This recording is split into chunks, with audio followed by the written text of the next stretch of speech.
అస్సలామలైకుం. Hi hello అండి. Welcome to my channel. ఇవాళ అయితే నేను మటన్ బిర్యానీ అయితే చేస్తున్నానండి. రెసిపీ అయితే సండే స్పెషల్ బిర్యానీ అండి. ఈ వ్లాగ్లో చూసేయండి మొత్తం. ఇప్పుడైతే నేను ఫ్రెష్గా కడిగిన కేజీ మటన్ అయితే తీసుకున్నాను. బాగా వాష్ చేసేసి పెద్ద సైజు ముక్కలు అయితే తీసుకున్నానండి మటన్. ఇప్పుడు ఇక్కడ చూడండి, టూ టేబుల్ స్పూన్ కారం, ఉప్పు, పసుపు, అల్లం వెల్లుల్లి పేస్ట్ 2 స్పూన్స్, మొత్తం అయితే టూ స్పూన్స్ అయితే తీసుకున్నానండి. మటన్ పెద్ద ముక్కలు అయితే ఇలా తీసుకోవాలండి. బిర్యానీకి ఇలా బాగా కలిపి స్మాష్ చేసి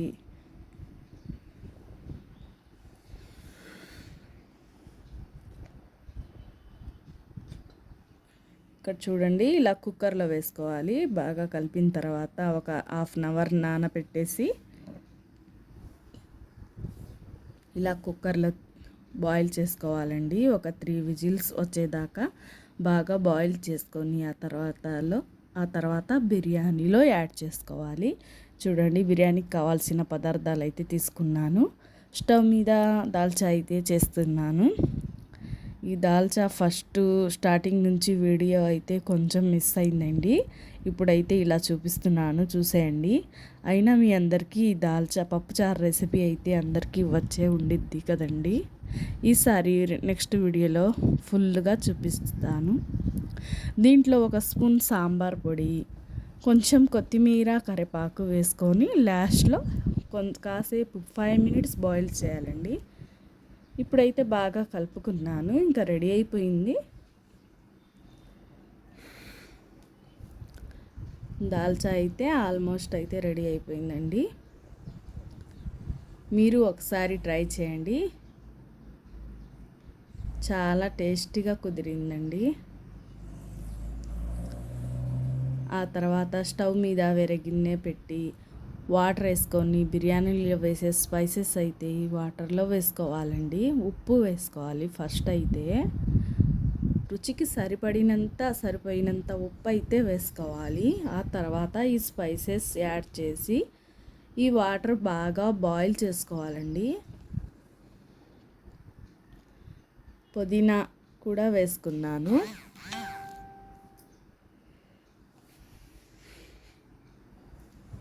చూడండి, కుక్కర్లో ముక్కలు అయితే బాగా ఉడికిపోయినాయి. స్టవ్ మీద వేరే పెద్ద దబ్రా అయితే బిర్యానీ కోసం తీసుకున్నాను. ఆయిల్ వేసి సన్నగా కట్ చేసిన ఆనియన్స్ తీసుకున్నాను. ఇలా ఆయిల్లో ఆనియన్స్ అయితే బాగా బ్రౌన్ కలర్లో రావాలండి. అప్పుడే బిర్యానీకి టేస్ట్ ఉండిద్ది. ఇక్కడ చూడండి, వాటర్ కూడా బాయిల్ అయిపోయినాయి. టమాటా, పచ్చిమిర్చి, 2 స్పూన్స్ కొబ్బరి పొడి, 1 స్పూన్ అల్లం వెల్లుల్లి పేస్ట్ వేసుకొని మళ్ళీ బాగా ఫ్రై చేయాలి ఇంకోసారి.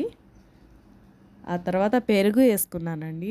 4 టేబుల్ స్పూన్ దాకా పెరుగు అయితే వేసుకున్నాను. ముఖ్యంగా పెరుగు అయితే వేసుకోవాలండి బిర్యానీలోకి. ఇలా పెరుగు ఆయిల్లో బాగా ఫ్రై చేయాలి. ఆ తర్వాత బాస్మతి బియ్యం, వాష్ చేసిన బియ్యం అయితే వేసుకుంటున్నాను. ఇలా నా స్టైల్లో నేను ఇలాగే వండుతానండి. ఇలా చాలా బాగా ఈజీగా కుదిరిద్ది. ఇప్పుడు బాయిల్ చేసిన వాటర్ కూడా వేసేసాను. ఇలా అయితే వంట రాని వాళ్ళు కూడా, బ్యాచులర్స్ కూడా ట్రై చేయవచ్చు. చాలా సింపుల్గా హాఫ్ అన్ అవర్లో చేసేయచ్చండి ఈ రెసిపీ అయితే. చాలా బాగా కుదిరిద్ది ఎవరికైనా సరే. నెక్స్ట్ వచ్చేసి ఇక్కడ చూడండి, పెరుగు అయితే రెడీ చేస్తున్నాను. పెరుగులో ఇలా చూడండి సన్నగా ఆనియన్స్ కట్ చేసి కొత్తిమీర, పచ్చిమిర్చి, ఉప్పు వేసి కొంచెం వాటర్ వేసేసి ఇలా కలుపుకున్నాను. పెరుగు అయితే ఈ బిర్యానీలో చాలా బాగుంటుందండి ఇలా తయారు చేసిన పెరుగు. చూడండి, అన్నం అయితే దాదాపు ఉడికిపోయింది 75%. ఇక్కడైతే మటన్ ముక్కలు వేసుకున్నాను. ఇలా కొంచెం కలిపి లైట్గా ఇలా కలిపేసి ఇప్పుడైతే దమ్ ఇచ్చేయాలండి. దమ్ చేసేసి సిమ్లో ఉంచేసి ఇలా కలుపుకొని దమ్ అయితే ఇచ్చేసాయి. ఆ తర్వాత కొంచెం పుదీనా వేసాను.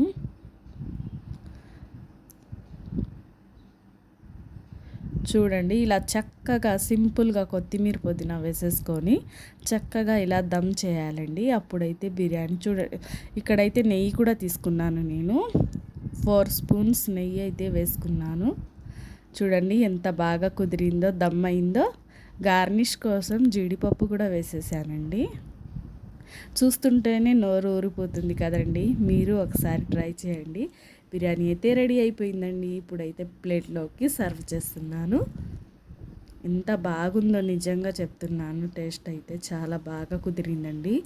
నా వీడియో మీకు నచ్చితే లైక్ చేయండి, సబ్స్క్రైబ్ చేసుకోండి ప్లీజ్ అండి. ఇలా ప్లేట్లో సర్వ్ చేసుకొని వేడి వేడిగా ఇలా దాల్చా వేసుకొని తింటే ఎంత సూపర్ అయిన రెసిపీ అండి. అందరూ ట్రై చేయొచ్చు. బాయ్ అండి.